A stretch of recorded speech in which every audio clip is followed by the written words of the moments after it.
Matthew 20. Jesus teaches of grace, greatness, and service. First chapter, or 20, verse 1 and 2, tells us about the workers. Okay? For the kingdom of heaven is like unto a man that is a householder, which went out early in the morning to hire laborers into his vineyard. And when he had agreed with the laborers for a penny a day, he sent them into his vineyard. So that's pretty simple. He's got a guy. Now you got to remember, last week what we were talking about? Peter had spoke up and said something about the rich young man ruler couldn't give up all he had, and Jesus said, well, it's harder for a camel to go through the eye of a needle than for a rich man. That didn't mean it's impossible. That just meant it's hard. And then Peter spoke up and said, well, what are we going to get? What reward are we going to get? And Jesus told him, well, the last shall be first, and the first shall be last. So now he's going right into this parable. Okay? So he's telling, okay, I'll tell you a story.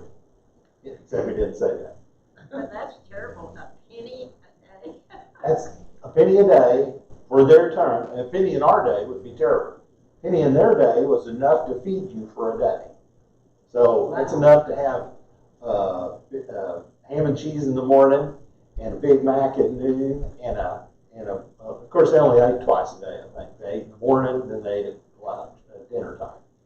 But that was enough to buy them enough food for that person that day. Usually, a family could eat on it. Now, you've got to remember, basically their food consisted of fruit and bread and maybe some cheese and a little wine. Okay, something to drink, milk, wine, whatever they had. But yeah, that's not, instead of concentrating on a penny a day, it's a day's wages. Just think of that. He hired them now he went out to his vineyard early in the morning. Now their early in the morning is how early do you think? Barely daylight. It's daylight. So 6 a.m. He went out to find them. Now, why would he hire people to go out and pick his grapes? They were ready to go. They were ready to go, and if they don't get with it, he's going to lose his crop. So he went out. That's why he went several times. Well, he's going to hire people to do. So he went out into the city block there where people were and where the hirelings were, and he sent them out. And he told them, I'll pay you this much to work all day in my vineyard. So he sent them out to the vineyard. No problem, right? Okay. No problem.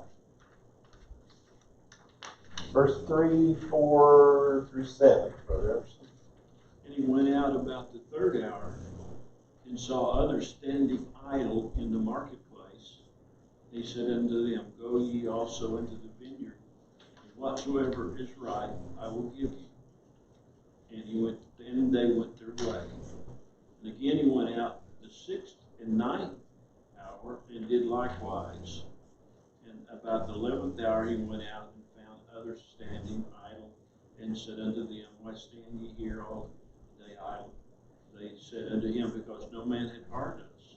And he said unto them, go ye also in the vineyard, and whatsoever is right ye shall receive. So he went out, and he went hit several times. Went back out there, and he was surprised when he got out there. Evidently, those were kind of late risers. They didn't get out at the crack of dawn. Or they did their job and they came back. Whatever little job they had to do, it wasn't an all-day job, and they came back to work again.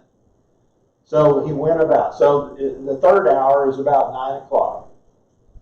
The 6th hour is about noon. And the 11th hour is about 5 o'clock in the afternoon. So 6 o'clock would have been 12 hours, 6 to 6. They worked all day, 12 hours. So, and at that time of year, if the rains kicked in, whatever they were harvesting here, it's a vineyard, it would ruin the grapes. It'd hit on them and knock on them, and they'd get bruised and all that. So they were trying to get all this in. Now, what did he say different from these guys, all the rest of the guys, to what he did the first group? We'll make it right, whatever's right. Yeah, he said, I will, whatsoever is right, I will pay you whatsoever is right. He didn't tell them what he paid, did he? No. He said, I'll pay you whatsoever is right. You know, he's sort of in because he's went out 4 times. Yeah, he's in a pickle. He's trying to get everything done. So, okay, so he says, whatever is right, that's what you'll receive. Okay, let's go to the next one, 8 through 10. You want to read that for us, Iris? So when even was come, the Lord of the vineyard said unto his steward, call the laborers and give them their hire, beginning from the last unto the first. And when they came that were hired about the 11th hour, they received every man a penny. But when the first came, they supposed that they should have received more, and they likewise received every man a penny. Okay, so everybody got a penny for working, even if they only worked an hour. Is that fair? Well, if he thought it was fair, it's fair. Yeah, for him, he was trying to get his fruit in. And he paid more hourly, what we would call an hourly wage, to those people than what he did the first people. But he made an agreement with them, okay? And the order that he called these in is important. He called the last ones in there first.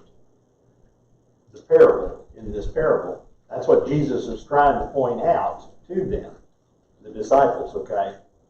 He called the last one. So the disciples, of course, they're going to say, oh, that's not fair. You know, why didn't they get more? Okay, let's go to 11 and 12. 11 through 15, actually, Bertha. Okay. And when they had received it, they murmured against the good man of the house, saying, These last have wrought but 1 hour, and thou hast made them equal unto us, which have borne the burden and heat of the day. But he answered one of them and said, Friend, I do thee no wrong. Didst not thou agree with me for a penny? And he went out. Is that right? I'm in the wrong page. Yeah. Sorry, change Right. pages. And take it that thine is, and go thy way. I will give unto this last even as unto thee. Is it not lawful for me to do what I will with mine own? Is I evil because I am good? Okay. So, Jesus is putting it plainly for them. It's my money. Yeah. And I wanted to give these guys the same amount I gave you. I had a crop to get in. If I'd had everybody there at first, I wouldn't have had to hire as many people, would he? He's actually out more money. Because if they'd all been there in the morning, he could have hired fewer people and they could have done the same amount of work for all that. So it's up to him how he wants to pay. I don't think I ever have had a problem with my employer paying me what. When I first started, it was, I think the first job I worked, the family member didn't pay me. My grandpa paid me to sell his vegetables out on the street corner, but I worked in a laundromat. Worked, I think, 3 days a week after school, about 4 hours a night, 6 to 10, I think it was. And every 2 weeks, I got $2.50. Was it a Maytag? It was. They were all Maytags. Yeah, they were. Yeah, they do. But it was, and I was so happy because every once in a while, if I didn't have dinner, I could go next door to Frank's, and for $1, I could buy a hamburger, fries, and a drink. Now, I know it's when I was young, when y'all were a lot younger. There is cheaper than that, but mine was, you know. Gas was 39. That's right. Of course, I was driving a little motorcycle, so I didn't have to worry too much about gas. I could get like 50 miles a gallon. So, but this particular man, he said, I'm paying these, I'm rewarding these people the way I want to reward them. And you may see that that's not fair. Now, what's the point is he trying to get across to the disciples? It's not about getting paid or anything like that. It's a reward.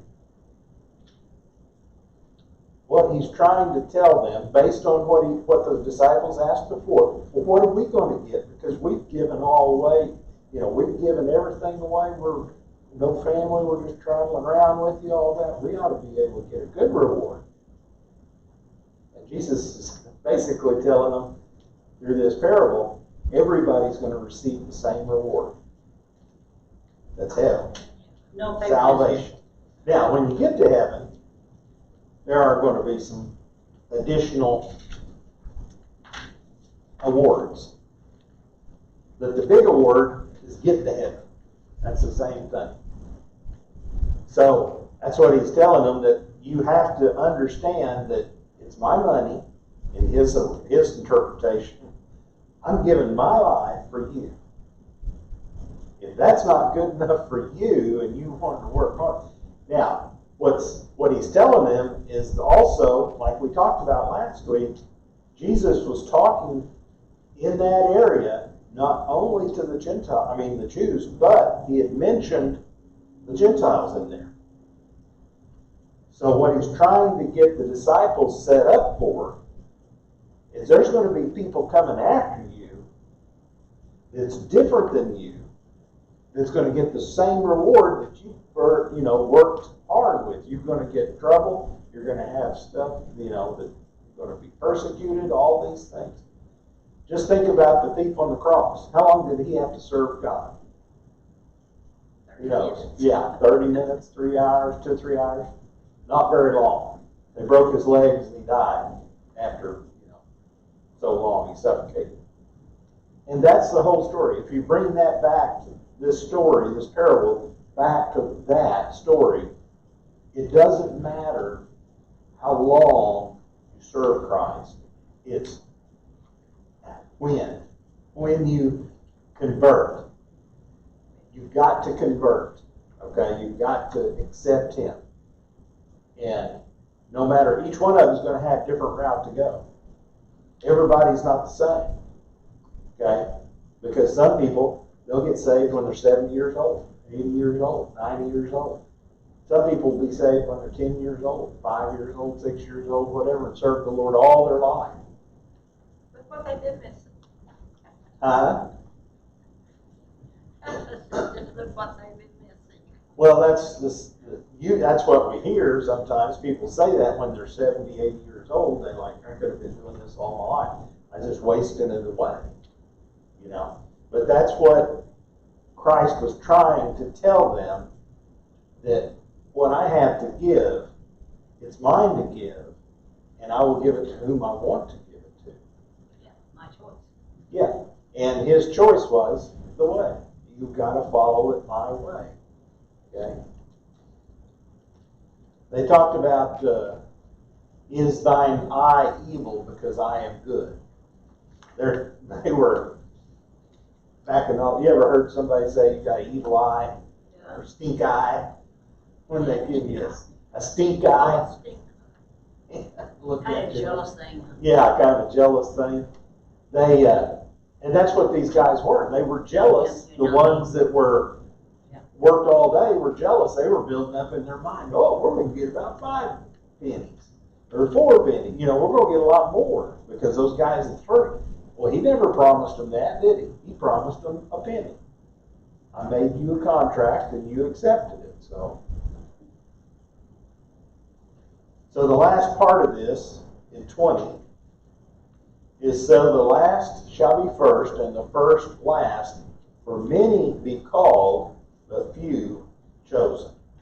Now, that's again more or less what he was telling the disciples before. what did Jesus do all during his ministry? Besides teaching and preaching and healing, he did all that. But what was Jesus? What did he do? What was he to the disciples, to the people, to everything He else? was their leader. He was their servant. Sure. Oh, He served them. He healed the people. Whatever, if the people wanted to do that, he did that. If people wanted to do this, he did that. He served the people. He served the apostles. He taught the apostles. He taught them this. He taught them that. All of this was leading up to what they would have to do to the people after them. Trying to get it set up. And that's where we're getting involved with the work. Why work for this? Jesus said, no, it's not about work. You can work work yourself to death, but you're not going to get very far in this. You have to serve somebody, be able to serve your better man. Is that what you are? I hope so. That's what we need to do. We need to that's be what a the servant. Bible requires us to do. To be a servant. It's, each one of us. And sometimes that's not easy. Sometimes we think, well, I've done this all a long time. I ought to be doing something else for now. That's the way the world thinks. But that's not the way it is. It's what we need to do, what God calls us to do. And when we see something, we need to do it. If it's something that needs to be done, you need to do it. Just take it on and do it. You don't need to wait for somebody to tell you need to mow the grass, or you need to, go change the toilet paper in there. It's out. So people, it's funny. I mean, and I'm not taking it offensive, but people will come back to me and say, the toilet paper's out. I'm going to get some more. Oh, yeah, I'll go get it. But it's right back there. Do you want to get it? It's one of those things. Some people, they don't know where it's at. They said, I'd do it if I know where it's at. Okay, I'll tell you, it's right back there. Now you know, now you can do it. So it's not being mean. It's just some people, they look to pass it along, pass what's going on along to them. So now he jumps into a different subject, 17 through 19. Brother Emerson. Oh, go ahead. There, I love that where it says the system of law is easy to figure out. You get what you deserve. Mm-hmm. The system of grace is not foreign to us. God deals with us according to who He is, Right. not according to who we are. If we got what we deserved, it wouldn't be grace. No, it's not. It wouldn't. I mean, even though when we talk about if I do something good, okay, if God rewarded me just because I'd done something good, it wouldn't be grace. Right. Right. Because in essence, I deserve that because I've done something good. Mm-hmm. But what He's saying, hey, Nobody deserves no, it. right. I mean, Yeah. It's the many are called, the few are chosen. This was said in the context for the illustration of grace. That's what it is. Okay, now he's going to teach about the kingdom, 17 through 19. Go ahead and read it, Brother Emerson. And Jesus, going up to Jerusalem, took the 12 disciples apart in the way and said unto him, Behold, we go up to Jerusalem, and the Son of Man shall be betrayed unto the chief priests and unto the scribes. They shall condemn him to death. And they shall deliver him to the Gentiles to mock, and scourge, and crucify him. The third day he shall rise again. Okay, Jesus, these last couple of lessons, chapters that we have, he's been trying to let the disciples know that he's going away. He told them in the first part that, what's going on, but these last few weeks, this is the last time he's going down to Jerusalem. Like I said, he was up in the Galilee area. They went down towards, I think it said Jericho, and now they're going on down to Jerusalem. They were over in the area close to the Jordan and then coming on down. So they knew they were heading to this way.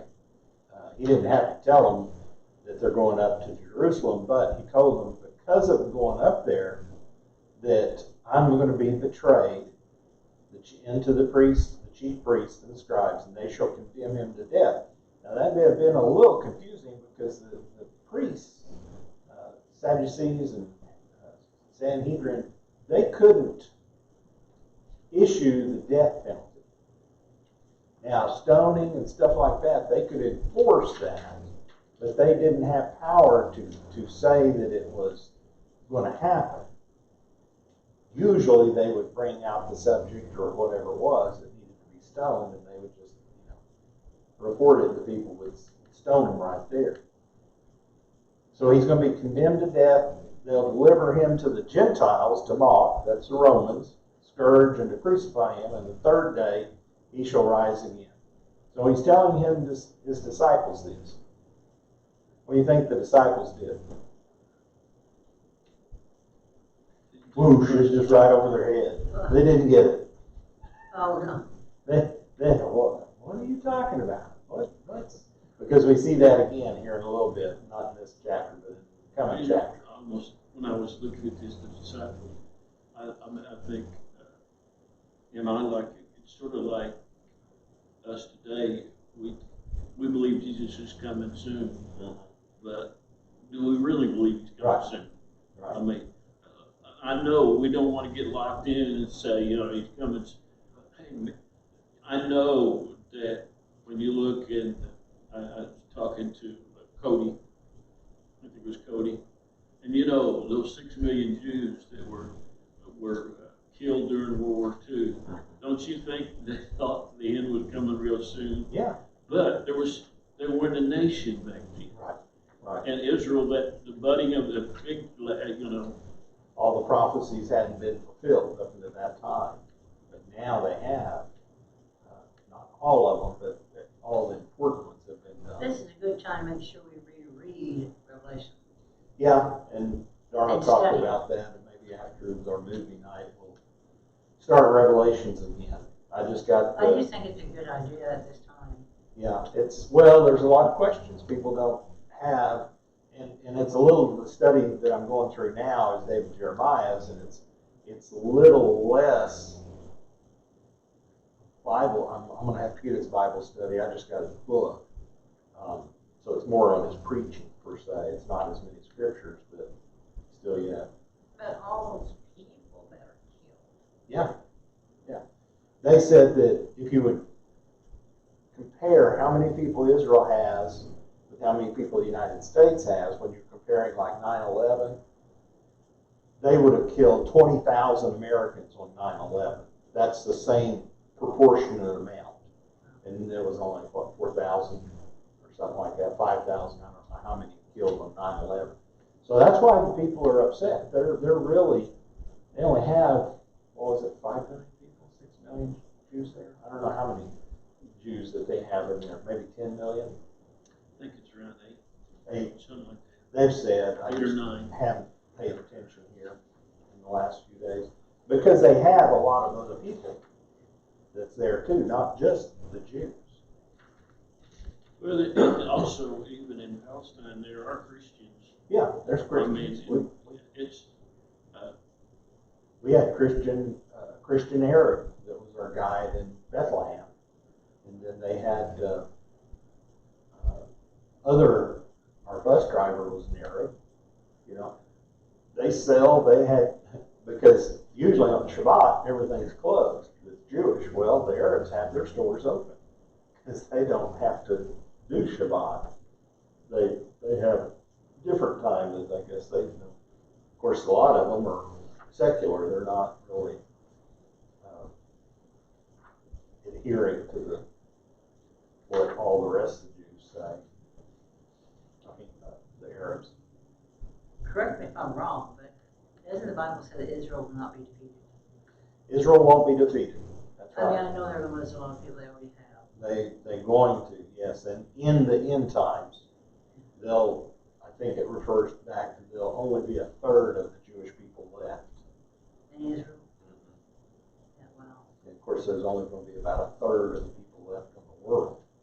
But of course, Israel, this is not the first time Israel's been attacked. No. And because it's going to be defeated. Right. It'll be a time where they'll start to realize that when the rapture happens and the way I believe it, time frame and everything, the rapture happens, then the Jewish people, that time after that, the witnesses, the two witnesses will come up, and the 144,000 Jews that will understand, they are going to go out and witness, and there's going to be a wonderful revival at that time. But the problem is the Antichrist will kill them all. Because if they don't worship him, then they die. If they don't take his mark, they die. And a lot of those, they won't. So, verse 22 and 20, I got 22 on there. 20 and 21 is what it is. So this kind of comes back to what it said the other day. Whose time is it? Iris, did you read? Did you just read? Yeah. So 20 and 21.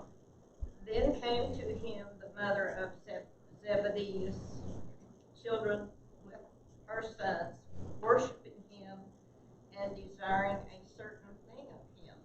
And he said unto her, What wilt thou? She saith unto him, Grant that these my two sons may sit, the one on thy right hand and the other on the left, in thy kingdom. Okay. So in this particular instance, Matthew points out that it was Salome that came, James and John's mother, that asked Jesus that. The other, I think it was in Mark, leaves that part out, doesn't really say it was him, it was the two disciples themselves. Now whether it is or not, it's kind of like, won't you go ask him, Mom, won't you go do that? You know, they were instituting it, trying to tell, trying to get some favor there with it. Now that's not a bad thing. He's already told them they were going to be able to drink the cup that they did, that Jesus did. They're going to suffer with him. They're going to do all these things. And now she's saying, she's asking if he'll sit on the right hand and the left hand. And in another set, he says, well, we haven't read it yet, but he's going to tell us it's not his to do that. He doesn't get that choice. Okay? So she's asking on behalf of her sons the position. Now the two positions, the right hand is the most powerful position, sitting on the throne with the right hand. The left hand is also, it's just not as powerful. But you're right there, you're right. That's why they call him a right-hand man. You're there to help them, strengthen them, and be with them. And then the left hand is also, they're so close, they share in that prestige and power, it says. 22 and 23, Bertha? But Jesus answers and said, You know not what you ask. Are you able to drink the cup that I shall drink of, and be baptized with the baptism that I am baptized with? They say unto him, We are able.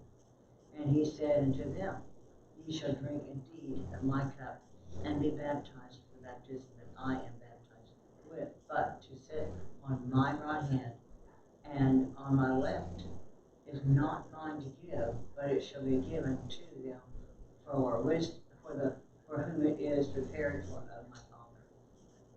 Okay. So he's saying, you guys don't know what you're asking.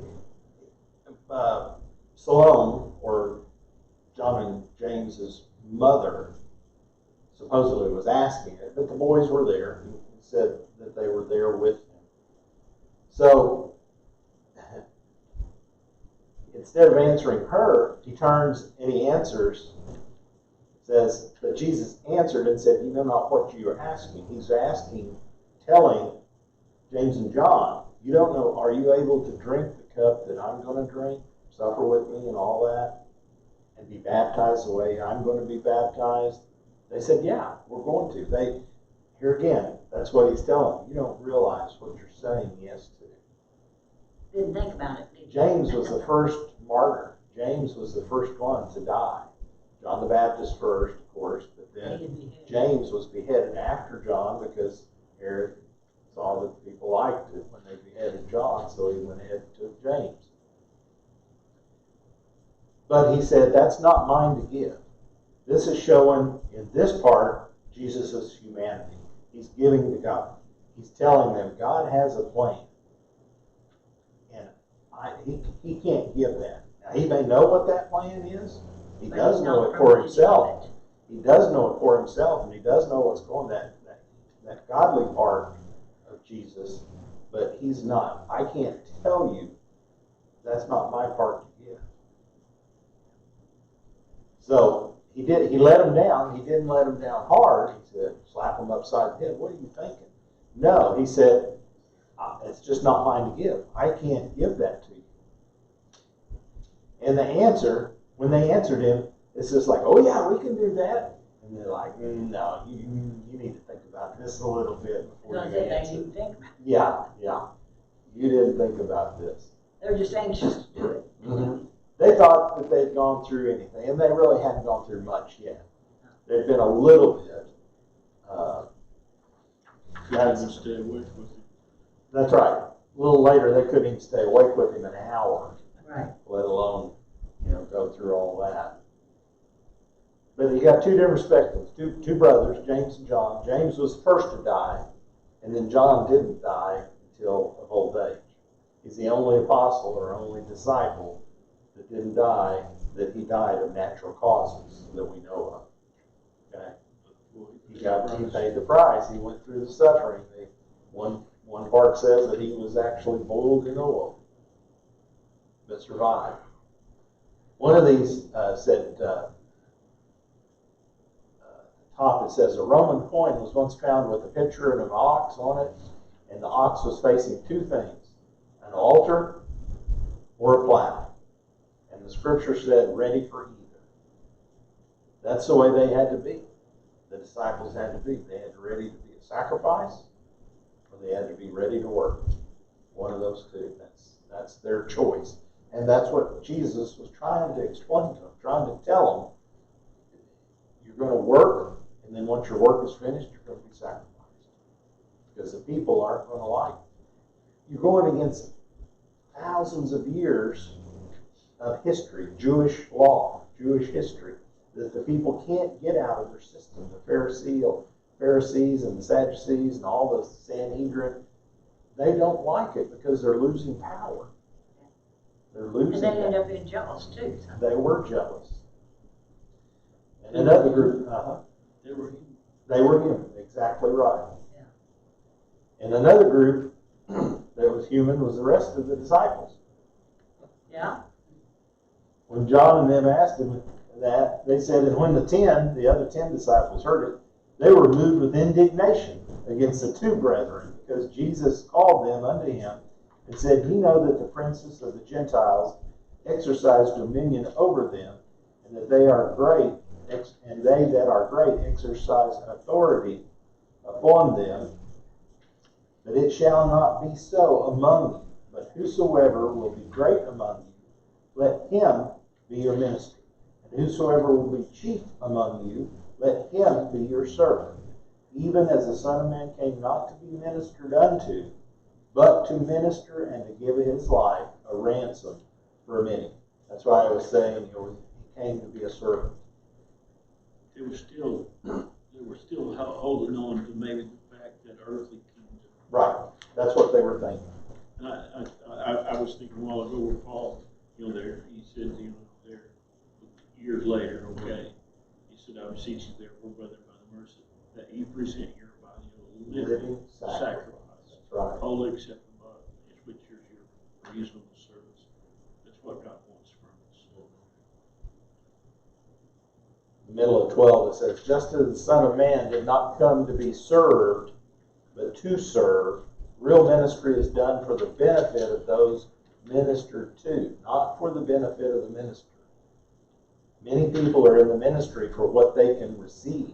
That's what today's society is. A lot of it is. What can I get out of it? They get caught up, even if it's a lot of times, even if it's a good ministry, they get caught up in the things of this world. And it's easy to do. Charles Spurgeon said, he received nothing from others. His way of life of giving and the giving a life. No service is greater than to redeem sinners by his own death. No ministry is lowlier than to die in the stead of sinners. So he came to be the ransom for many. And that's what it talks about, the ransom. What was the ransom paid? It was his life. He paid that ransom for us.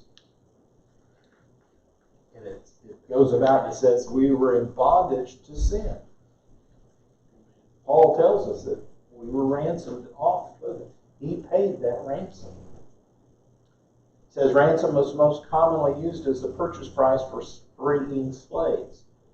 And the preposition anti, or literally instead of, points clearly to the idea of his taking our place. These words of Jesus rise to an old and complicated theological question. To whom did Jesus pay the ransom? Origen said it was the devil. Gregory of Nyssa objected that this put the devil on the same level as God and allowed the devil to dictate terms to God. Gregory the Great said that Jesus was like a baited hook meant to catch Satan, and Peter the Lombard said the cross was like a mousetrap to catch the devil, baited with the blood of Christ.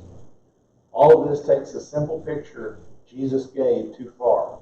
A ransom is something paid or given to liberate a man from a situation from which it is impossible to free himself. There's no way, as Brother Epperson said, there's no way we can repay that price. It's grace. There's nothing that we could do that would pay that price. We weren't really meant to, were we? We weren't meant to. Adam and Eve we were first meant to serve him. Right. We're always meant to serve him, but they messed it up. And it came down upon us. And we can say foolishly that, well, God, just they hadn't messed up. They're human. He knew They could not match up. He knew that we would fall. Yeah. And that he had to have not a backup plan, but he had a plan in place for that. And the plan now is to return us back to where Adam and Eve was. To be more like him. To be like him after the rapture and after the end of the days. Then that's what it'll be like. New heaven and new earth. That's what it's going to be like. 29 through 31. Read that for us, Brother Epperson. We jump to a different story. And as they departed from Jericho, a great multitude followed him. And behold, two blind men sitting by the wayside, when they heard that Jesus passed by, cried out, saying, Have mercy on us, O Lord, thou Son of David. And the multitude rebuked them because they should hold their peace. But they cried the more, saying, Have mercy on us, O Lord, thou Son of David. Okay. So here again, like I said, they was continuing on down. They went into kind of a private place there for a while Jesus was teaching them. And then they came down, the people followed him, and they started a crowd. He started healing them again. And these two blind men were beside the road, besides Jericho, and they could hear a group coming. And when they heard that it was Jesus, they knew that it was him. And they started calling out to him, Have mercy upon us. Have mercy upon us. So this point, Jericho is in the next place as they're going down to Jerusalem. It's basically the next stop to Jerusalem from Jericho as they come on down.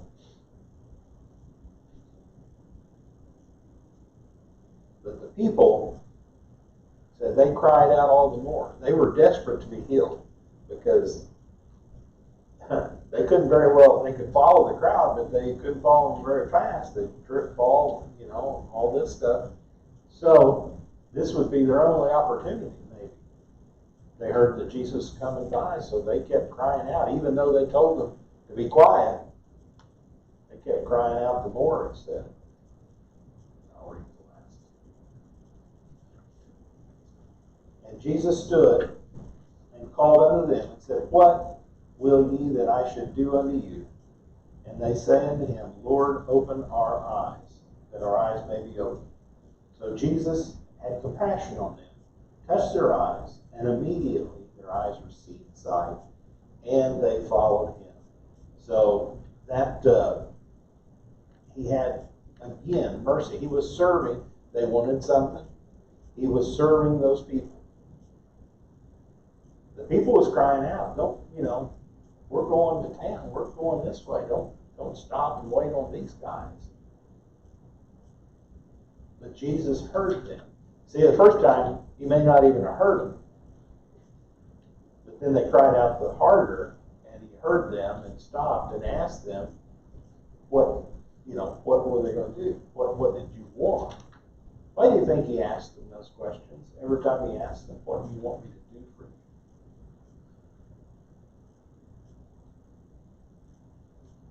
I think it's to express a little belief that they had to have a little faith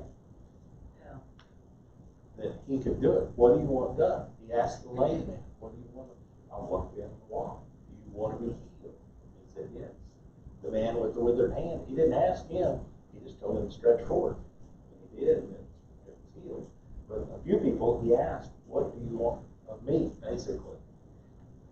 So here, they said that our eyes may be opened. It's a public display also. I mean, not only did they get healed, but the people saw the intensity that they wanted to be healed. Right. There was, like again, the faith. All you have to do, we've heard of all the things that you've done. It goes all around town, and now you're here. We want to get healed too. I think it's in one that you'll see in chapter 3. You remember the chosen, the blind lady and the lame man, Barnabas, and I can't remember what it does. But there's a really good scene in that coming up that kind of reminds me of this one. So we're going to see that. We are. We got 7 more lessons, and then we're going to How start. many chapters is in Matthew? 28. Couldn't remember. I knew it went 30, but I couldn't figure out which one. No. Do you not watch Chosen on TV? Do I not?